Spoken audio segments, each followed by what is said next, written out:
Well, hey there, everybody. My name is Soul, and today I want to talk to you about the Kingsman. It's the King's Man, not Kingsman, Secret Service, Kingsman, Golden. No, it's just the King's Man. Kingsman, whatever you wish. It doesn't matter. This is a prequel to the very popular spy James Bond like British movies, the Kingsman series. It's a prequel, and it takes place more towards the First World War, and it basically is supposed to show how the Kingsmen originally were like created and founded. And in all honesty, it focuses on the foundation and the creation aspect of the Kingsman service for like maybe 5 minutes during the film. It actually has its own unique story, and I would wonder why would you even make it a Kingsman movie at that point. And then I remember, oh yeah, because that's how they're gonna get their money back. And it's kind of sad that that's a state of films. And really, the title of this film kind of gives a good example about how I feel about this film, because the Kingsman movies, I've only seen the first one. I liked it a lot. My buddy, put it on for our little movie night thing, and then like I never got around to seeing the new one. But then this was a prequel, so I was like, yeah, I'll just go and watch this. And you know how whenever they need to make a new version of a film, and it kind of just matches the same beats as some of the older ones and doesn't really add upon it.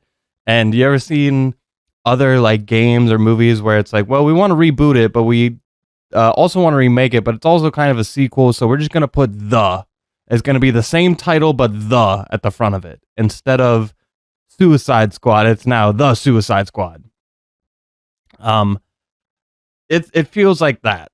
The Kingsman is just, it's the same film as before, matching similar beats.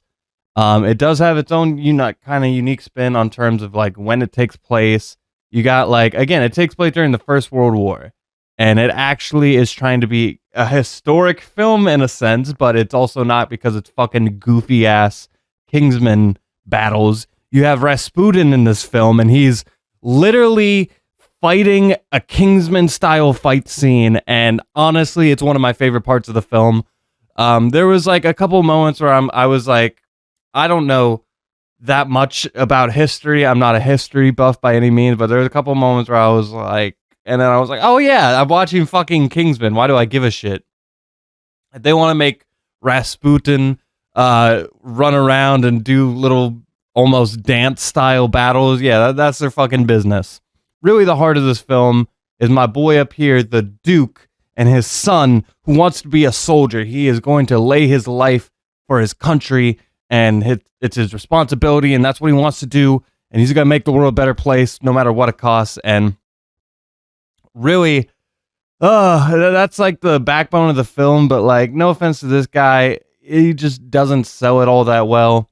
And by the time you kind of get to the emotional weight to that part, they kind of just keep going with it, and they don't really, it doesn't feel like, it felt like that should have been the climax, and then the film just kept going on, and it was a weird clash of tone and pacing revolving around this kid, and the message that they were going for also got a little clouded, because like, it's kind of his fault what happened, and it's also the Duke's fault. So like, is it trying to say anything about what a man owes his country, or is it trying to like just tiptoe around that? And if you're tiptoeing around that subject matter, why is that the main plot thread of your film?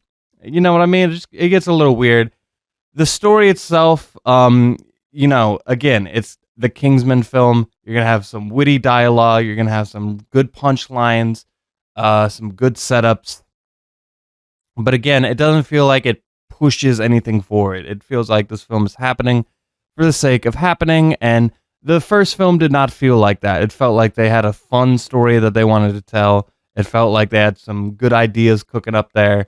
Everyone was on board, and it turned out great. This film, it kind of feels like, we need to put out another one of these. Let's just do a prequel. Okay, what are we going to do? Oh, it's got to be a Kingsman film, so we got to do this, we got to do this. And I'm not here to say no one had any good ideas. I'm not here to say that it was an unentertaining film, because you have people jumping out of airplanes. You have these amazing fight scenes. Really, the The fight scenes were probably the best part of this film. The action in general, the set design. There's a amazing climax at the end of this film. And on terms of scale and on terms of, again, the fight choreography, which best part about this film, it feels like it's this grand film. But like by the time you walk out, you're not really hell bent on any characters. There's no plot threads where you're like, oh, I really want to rewatch the film and go through this character. No. The Duke's journey is probably like the most character development, and the biggest part of that gets glossed over. And that's unfortunate, but that's the way this film works. And I'm not trying to say it's a bad time. If you enjoy these movies, like if you're a fucking Kingsman fanatic and you just want more, then that's what you got here. That being said, it's still like, if there was any problems with the original films, it also carries them because, again, it is very goofy at times. It's a little nutty, but it's trying to have fun before it's trying to do anything else. And if you like James Bond films but don't take them that seriously, then yeah, it's a film for you. I'm going to give The Kingsman a 7 out of 10. It is a fine film, another good addition to the series, but don't expect to get your socks knocked off or anything. Thank you so much for watching as always. Subscribe if you haven't already. I have a lot more film reviews on this channel, and until next time, with that, I leave you.